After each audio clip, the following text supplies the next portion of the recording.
എല്ലാ കൂട്ടുകാർക്കും ശുഭദിനം നേർന്നുകൊണ്ട് നമുക്ക് വേദിയുടെ വിക്രത്തിന്റെ ഇന്നത്തെ നല്ലൊരു വിശേഷം കേട്ടാലോ. അതിനു മുമ്പായിട്ട് ആദ്യമായി കാണുന്നവരാണെങ്കിൽ ചാനൽ ഇഷ്ടപ്പെട്ടോ ഒന്ന് സബ്സ്ക്രൈബ് ചെയ്യാൻ മറക്കരുത്. വീഡിയോ ഇഷ്ടപ്പെടുവാണെങ്കിൽ ലൈക്ക് തരാനും മറക്കരുത് കേട്ടോ. അപ്പൊ നമുക്ക് നേരെ നമ്മുടെ വിശേഷത്തിലേക്ക് പോയാലോ. അങ്ങനെ ഇന്നത്തെ വിശേഷത്തില് മാലതി വിക്രത്തിനടുത്ത് കട്ടക്കലിപ്പിലാണ് നിൽക്കുന്നത്. കാരണം ശ്രീനിവാസ് സാറിന് ഒരു പരാതി കൊടുക്കാനായിട്ടാണ് മാലതി വന്നത്. പക്ഷേങ്കില് വിക്രത്തിനെ അവിടെ കാണുമെന്നൊന്നും ഒട്ടും പ്രതീക്ഷിച്ചല്ല. പിന്നീട് മാലതി വിക്രത്തിനോട് പറഞ്ഞു, നിനക്കൊരു പെറ്റമ്മയുടെ വേദന അറിയത്തില്ലാത്തോണ്ടാ എങ്ങനെയെങ്കിലും എനിക്ക് എന്റെ മോളെ വിട്ടു തന്നേ മതിയാവുള്ളൂ. നീ കാരണം എന്റെ മോളിപ്പോ അനുഭവിച്ചുകൊണ്ടിരിക്കുന്ന വേദന എത്ര മാത്രമാണെന്ന് നിനക്ക് പറഞ്ഞാൽ മനസ്സിലാവില്ലെന്ന് പറയണം. പെറ്റമ്മയെ എനിക്കും അതിന്റെ ആഘാതം എന്തെന്ന് അറിയാൻ സാധിക്കുള്ളൂ എന്നൊക്കെ പറയണം. ഈ സമയം ജോസഫ് പറഞ്ഞു, എന്താ മാലതി ചേച്ചി ഇങ്ങനെയൊക്കെ പറയണേ? പിന്നെ എങ്ങനെ പറയണോടാ? ഇവനാണെങ്കിലോ നല്ലൊരു പെണ്ണിനെ കിട്ടിക്കഴിഞ്ഞപ്പോ ആ പുറകെ അങ്ങോട്ട് പോയി. ഇവൻ പഴയതൊക്കെ മറന്നു. പക്ഷെ എന്റെ മോൾക്ക് അങ്ങനെയല്ലെന്ന് പറയണ. ഇത് കേട്ടപ്പോൾ വിക്രം പറഞ്ഞു, എന്തൊക്കെയാ മാലതി ചേച്ചി പറയണേ? ഒരിക്കലും ഞാൻ രാധേനെ ഇഷ്ടമാണെന്ന് പറഞ്ഞിട്ടില്ല. അവളോട് ഞാൻ അങ്ങനെ ഒരു രീതി പെരുമാറിയിട്ട് പോലും ഇല്ലെന്ന് പറയണ. അതെ, ഒരാൾക്ക് ഒരാളെ ഇഷ്ടപ്പെടണമെങ്കിൽ അയാളുടെ സമ്മതമൊന്നും വേണം. നിനക്കറിയാലോ എന്റെ മോൾ അങ്ങനെ നിന്നെ ഇഷ്ടപ്പെട്ടെ. ഒരു പക്ഷെങ്കിൽ അവൾക്ക് തോന്നിക്കാണുമായിരിക്കും നിനക്ക് അവളെ ഇഷ്ടമാന്നുള്ള കാര്യം. അതുകൊണ്ടല്ലേ ഇത്രയും കാലം ഭ്രാന്തമായിട്ട് സ്നേഹം പിടിച്ചു പറ്റാനായിട്ട് അവൾ ഇതെല്ലാം കാണിച്ചു കൂട്ടി നിന്റെ പുറകെ നടന്നേ. ഇന്നല്ലെങ്കിൽ നാളെ അവളെ അംഗീകരിക്കുമെന്നും നിന്റെ കൂടെ കൂട്ടുമെന്നും അവൾക്ക് തോന്നിയിട്ടുണ്ടായിരിക്കും. പക്ഷെങ്കിൽ നീ അതിനെ ആദ്യമേ തന്നെ എതിർക്കുമായിരുന്നെങ്കിൽ ഈ പ്രശ്നങ്ങളൊക്കെ ഉണ്ടാവുമായിരുന്നോ? നീ ഒന്നും മിണ്ടാതിരുന്നു. അതുകൊണ്ടല്ലേ ഇങ്ങനെയൊക്കെ സംഭവിച്ചെന്ന് ചോദിക്കുക. ഇല്ല മാലതി ചേച്ചി, പലവട്ടം അവളോട് ഞാൻ ഇതൊക്കെ പറഞ്ഞാന്ന് പറയാം. അതെ, നീ അതിനെ ശക്തമായി പ്രതിരോധിച്ചില്ല. അതാ എന്റെ മോള് നിന്റെ പുറകെ ഇങ്ങനെ ഭ്രാന്ത് പിടിച്ച് അറിഞ്ഞേന്ന് പറയാണ്. എല്ലാത്തിനും കാരണം നീയാ. അവസാനം നീ എന്താ ചെയ്തേ? കാശുള്ള വീട്ടിലൊരു പെണ്ണിനെ കണ്ടപ്പത്തേനും മയങ്ങി വീണ് നീ അവളെ കല്യാണം കഴിച്ചില്ലേ? എന്റെ മോളെ ചതിച്ചില്ലേ എന്നൊക്കെ ചോദിക്കുകയാണ്. ഇത് ചേച്ചി അനാവശ്യം പറയരുത്. ഞാൻ ഒരിക്കലും അങ്ങനെ ചെയ്തിട്ടില്ല എന്ന് പറയാം. വേണ്ട, നീ കൂടുതലൊന്നും പറയണ്ട. ഒരു കാര്യം ഞാൻ പറഞ്ഞേക്കാം. ഈ കാര്യത്തിൽ ഞാനൊരു തീരുമാനം എടുക്കും. എത്രയും പെട്ടെന്ന് തന്നെ നീ അവളെ മോചിപ്പിക്കണം. ഇല്ലെങ്കിൽ എന്ത് ചെയ്യണമെന്ന് എനിക്കറിയാം എന്നൊക്കെ പറഞ്ഞ് മാലതി വെല്ലുവിളിച്ചിട്ട് അങ്ങോട്ട് പോവാണ്. ആകെപ്പാടെ വല്ലാത്തൊരവസ്ഥയായിപ്പോയി വിക്രത്തിന്. ഇനിയിപ്പോൾ എന്ത് ചെയ്യാൻ പറ്റും? എങ്ങനെയെങ്കിലും രാധനെ പറഞ്ഞ് മനസ്സിലാക്കാനേ പറ്റുള്ളൂ. പിന്നീട് രാധ ഓട്ടോ സ്റ്റാൻഡിൽ ജീനയോടൊപ്പം സംസാരിച്ചുകൊണ്ടിരിക്കുകയാണ്. ഈ സമയം ജീന പറഞ്ഞു, ഞാൻ കേട്ടിടത്തോളം കണ്ടിടത്തോളം ഈ പറയുന്ന വേദ നല്ല കുട്ടിയാന്ന് പറയാണ്. ഒരു തവണ ഞാൻ അവളെ കണ്ട് സംസാരിച്ചിട്ടുള്ളൂ. പക്ഷെ എനിക്ക് ഒരു കാര്യം മനസ്സിലായി, അവൾ നല്ലവളാന്നുള്ള കാര്യം. ഇത് കേട്ടപ്പോൾ രാധ പറഞ്ഞു, ഞാൻ പറഞ്ഞില്ലല്ലോ അവള് ചീത്തയാന്നുള്ള കാര്യം. പക്ഷേ എങ്കിൽ എൻ്റെ കഞ്ഞിക്കകത്ത് മണ്ണിട്ട് വാരാൻ വന്നിട്ടുണ്ടെങ്കിൽ ഞാൻ ആരെ അനുവദിക്കില്ല എന്ന് പറയണം. അങ്ങനൊന്നും പറയരുത്. വിക്രം താലി കെട്ടി പെണ്ണല്ലേ വേദ, അവരൊരുമിച്ച് ജീവിക്കട്ടെ എന്നൊക്കെ പറയാണ്. ഇത് കേട്ടൻ രാധയ്ക്ക് അങ്ങോട്ട് ഇഷ്ടപ്പെട്ടില്ല. അപ്പോഴേക്കാണ് വിക്രത്തിന് ബൈക്ക് അങ്ങോട്ട് വരുന്നുണ്ട്. കണ്ടില്ലേ, നമ്മൾ വിക്രത്തിനെ കുറിച്ച് പറഞ്ഞുകൊണ്ടിരുന്നപ്പോൾ അവൻ വന്ന് കണ്ടില്ലേ എന്ന് രാധ പറയണം. പിന്നീട് വിക്രം വന്നിട്ട് പറഞ്ഞു, രാധ എനിക്ക് എന്നോട് കുറച്ച് സംസാരിക്കാനുണ്ടെന്ന് പറയണം. ഈ സമയം ജീന പറഞ്ഞു, നിങ്ങൾ സംസാരിക്കുക എന്ന് പറഞ്ഞിട്ട് അങ്ങോട്ട് മാറിപ്പോയി നിൽക്കുകയാണ്. പിന്നീട് വിക്രം രാധയോട് പറഞ്ഞു, നീ ഇത് എന്ത് ഭാവിച്ചാന്ന് ചോദിക്കും. എന്ത്? അതെ, എന്റെ പിന്നാലെയുള്ള നടപ്പ് അത് നീ നിർത്തിക്കണമെന്ന് പറയാം. ഓ, അങ്ങനെയാണ് കാര്യങ്ങളൊക്കെ. അതെ, അത് ഞാൻ അങ്ങ് തീരുമാനിച്ചിട്ടില്ലെന്ന് പറയും. എനിക്ക് എന്റേതായ കാര്യങ്ങളൊക്കെ ഉണ്ട്. ഇത്രയും കാലം ഞാൻ വിക്രമേണ്ണ സമ്മതം മേടിച്ചിട്ടല്ലോ പുറകെ നടന്നേ. രാധെ, പറയുന്ന നീ മനസ്സിലാക്കുക. നിന്നോട് എത്ര വട്ടം ഞാൻ പറഞ്ഞു എനിക്ക് നിന്നെ അങ്ങനെ ഒരു കണ്ണുകൊണ്ട് കാണാൻ സാധിക്കില്ല. ഞാൻ എന്റെ പെങ്ങളെ പോലെ കാണുന്നേ. അതിനുപരി എനിക്ക് നിന്നോടൊന്നുമില്ലെന്ന് പറയണം. ഓഹോ, ഇനിയിപ്പോൾ അതൊക്കെ പറയുമല്ലോ. ഒരുത്തിനെ കല്യാണം കഴിച്ച് വീട്ടിൽ കൊണ്ട് വെച്ചിട്ടുണ്ടല്ലോ. പക്ഷെ എനിക്കറിയാം വിക്രമേണ്ണ അവളോട് ഒരു ഇഷ്ടമൊന്നും ഇല്ലെന്നുള്ള കാര്യം. ഇപ്പോഴും വിക്രമേണ്ണ അവളെ ഇഷ്ടമില്ല എന്നറിയാം എന്ന് പറയണം. ഇത് കേട്ടം വിക്രം പറഞ്ഞു, നീ എന്താ രാധ ഇങ്ങനെയൊക്കെ? വേണ്ട വിക്രമേട്ട, കൂടുതലൊന്നും പറയണ്ട. എന്തൊക്കെ പറഞ്ഞറിഞ്ഞാലും ഈ രാധയുടെ മനസ്സിൽ നിന്ന് വിക്രമേട്ടൻ പോകത്തില്ല.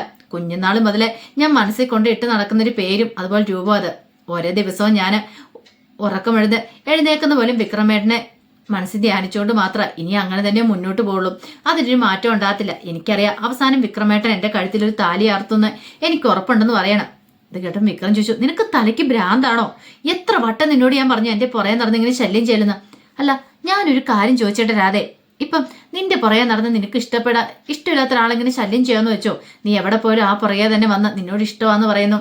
അങ്ങനെയൊക്കെ പറഞ്ഞ് നിന്നെ ശല്യം ചെയ്തിട്ടുണ്ടെങ്കിൽ അയാളോടുള്ള നിന്റെ പ്രതികരണം എങ്ങനെയായിരിക്കും എന്ന് ചോദിക്കാം. ഇത് കേട്ടപ്പം രാധ പറഞ്ഞു, അതൊന്നും എനിക്കറിയത്തില്ല, അതിനെക്കുറിച്ചൊന്നും എന്നോട് ചോദിക്കേണ്ടെന്ന് പറയാം. അല്ല, നീ എന്തായാലും ഉത്തരം പറയാത്തേന്ന് ചോദിക്കും. നീ എപ്പോൾ എങ്ങനെയായിരിക്കും അയാളോട് പ്രതികരിക്കുന്നേ? അത് പിന്നെ ഞാൻ വേണ്ട, കൂടുതലൊന്നും പറയണ്ട. അങ്ങനെ തന്നെയാ ഞാനിപ്പം നിന്നെ കണ്ടുള്ളൂ. ഓരോരുത്തർക്കും ഓരോ അവസ്ഥ വന്നാൽ അതിന്റെ മനസ്സിലാകത്തുള്ളൂ എന്ന് പറയണം. പിന്നീട് രാധയോട് പറഞ്ഞൊരു കാര്യം ചെയ്യാം, ശ്രീനിവാസ് സാറിനോട് പറഞ്ഞിട്ട് എത്രയും പെട്ടെന്ന് തന്നെ നിനക്ക് നല്ലൊരു ബന്ധം ഞാൻ കൊണ്ടുവരാം. നിന്റെ കല്യാണം നടത്താം. നിന്റെ അമ്മ എന്നെ കാണാൻ വന്നിട്ടുണ്ടായിരുന്നു. ഇനി ഇത് ഇങ്ങനെ മുന്നോട്ട് പോകാൻ പറ്റില്ല എന്ന് പറയണം. ഇത് കേട്ടതിന് രാധ അങ്ങ് ചെന്നിട്ട് വിക്രത്തിന്റെ കോളറിന് അങ്ങോട്ട് കീറി പിടിച്ചു. നീ എന്താടാ പറഞ്ഞേ? എനിക്കൊരു ചെറുക്കനെ കണ്ടുപിടിച്ചാണ് തരാന്ന. അങ്ങനെ നീ അങ്ങനെ ബ്രോക്കർ പണി ചെയ്യേണ്ട കാര്യമില്ല. ഒരു കാര്യം ഞാൻ പറഞ്ഞേക്കാം, ഈ രാധയ്ക്ക് വേണ്ടിയിട്ട് നീ അങ്ങനെ മെനക്കണ്ട. നിനക്ക് എന്നെ ഇഷ്ടമില്ലെങ്കിൽ വേണ്ട, പക്ഷെ രാധേനെ വേറെ കല്യാണം കഴിപ്പിക്കാൻ നീ ശ്രമിക്കണ്ട. പറഞ്ഞ കേട്ടല്ലോ എന്ന് പറയണം. ഇത് കണ്ടുകൊണ്ട് ജീന അങ്ങോട്ട് ഓടി വന്നു. രാധയെന്ന് പറഞ്ഞുകൊണ്ട് രാധ പെട്ടെന്ന് വണ്ടി എടുത്ത് അങ്ങോട്ട് പോവാണ്.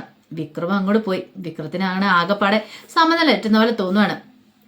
പിന്നീട് വേദ ആകെപ്പാടെ വിഷമിച്ചിരിക്കുകയാണ്. വേദയുടെ അടുത്തേക്ക് കമല വന്നിട്ട് ചോദിച്ചു, എന്താ മോളെ വിഷമിച്ചിരിക്കുന്നത്? പോകാൻ പറ്റാത്തതിന്റെ ബുദ്ധിമുട്ടാണെന്ന് ചോദിക്കണം. അപ്പം വർഷയുടെ വീട് കാണാൻ പോകാൻ പറ്റില്ലല്ലോ, അതുകൊണ്ടുള്ള ബുദ്ധിമുട്ട്. കുഴപ്പമില്ലമ്മയെന്ന് പറയണേ. എനിക്കറിയാം മോളുടെ മനസ്സിന്റെ വിഷമം എന്താന്ന്. ഒന്നാമത്തെ കാര്യം മാഷാണെങ്കിലും മോളോട് അങ്ങനെയൊക്കെ പറഞ്ഞു.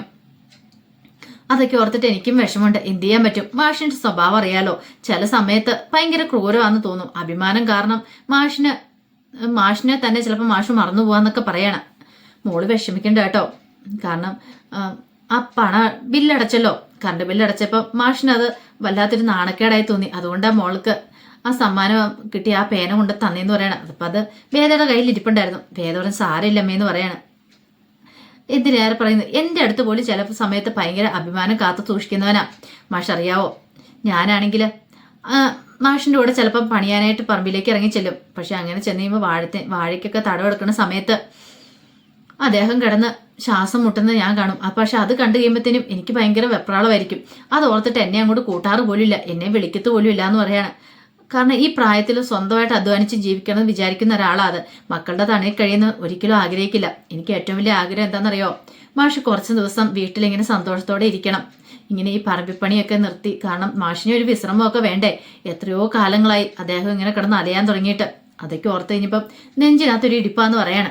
വേദ പറഞ്ഞു, എല്ലാം ശരിയാവും അമ്മേ. അതിന്റെ ആദ്യ പടി തുടങ്ങുന്നത് എവിടുന്നാന്നറിയോ? വിശ്വട്ടിൽ നിന്നായിരിക്കും എന്ന് പറയാണ്. വിശ്വത്തിൽ നിന്നോ? അമ്മ കണ്ടോളാൻ പറയാണ്.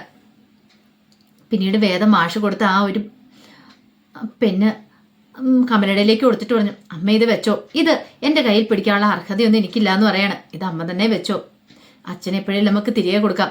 അച്ഛൻ്റെ കുട്ടികളൊക്കെ അച്ഛന് സമ്മാനമായിട്ട് കൊണ്ടേ കൊടുത്താലേ ഇത് സൂക്ഷിക്കാൻ എന്തുകൊണ്ടോ അർഹ അമ്മയാന്ന് പറയണം എന്നും പറഞ്ഞ് അത് കൊടുത്തിട്ട് അങ്ങോട്ട് വേദ അകത്തേക്ക് അങ്ങോട്ട് കയറി പോവാണ്.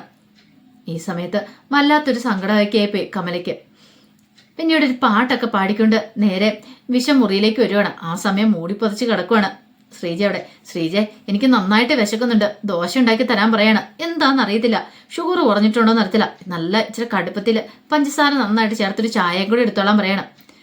ശ്രീജ അനങ്ങില്ല. എന്താ ശ്രീജ, നീ പറഞ്ഞ കേട്ടില്ലെന്ന് ചോദിക്കണം. ശ്രീജ ഒന്ന് ചുമച്ചിട്ട് പറഞ്ഞു, വിശ്വാട്ടെ എനിക്ക് തീരെ വയ്യ, നന്നായ ക്ഷീണമുണ്ട്, രാവിലെ നല്ല പനിയുണ്ടായിരുന്നു, കുറച്ച് സമയം ഛർദ്ദിക്കുകയും ചെയ്യുന്നു പറയണേ. എന്നിട്ട് എന്ത് ചെയ്യാനാ, ഞാനിവിടെ കിടക്കുക വിശ്വാട്ടെ, ഞാനൊന്നും കഴിച്ചിട്ട് പോലും ഇല്ലയെന്ന് പറയണം. വിശ്വാടിനൊരു കാര്യം ചെയ്യുക, ആ കടയിൽ പോയി ബ്രെഡോ അങ്ങനെ എന്തെങ്കിലും വാങ്ങിച്ചിട്ടോ എനിക്കുള്ള മരുന്നെങ്കിലും മേടിക്കാൻ പറയണം. ഒരു കാര്യം ചെയ്യാം, ഞാൻ അമ്മയോട് പറയാന്ന് പറയണം. അമ്മയോട് എന്ത് പറയാൻ? അമ്മയോട് ഇച്ചിരി കഞ്ഞി എടുത്തുതരാൻ. കഞ്ഞി വേണ്ട വിശ്വാട്ട, എന്നെ ഛർദ്ദിക്കുമെന്ന് പറയണം.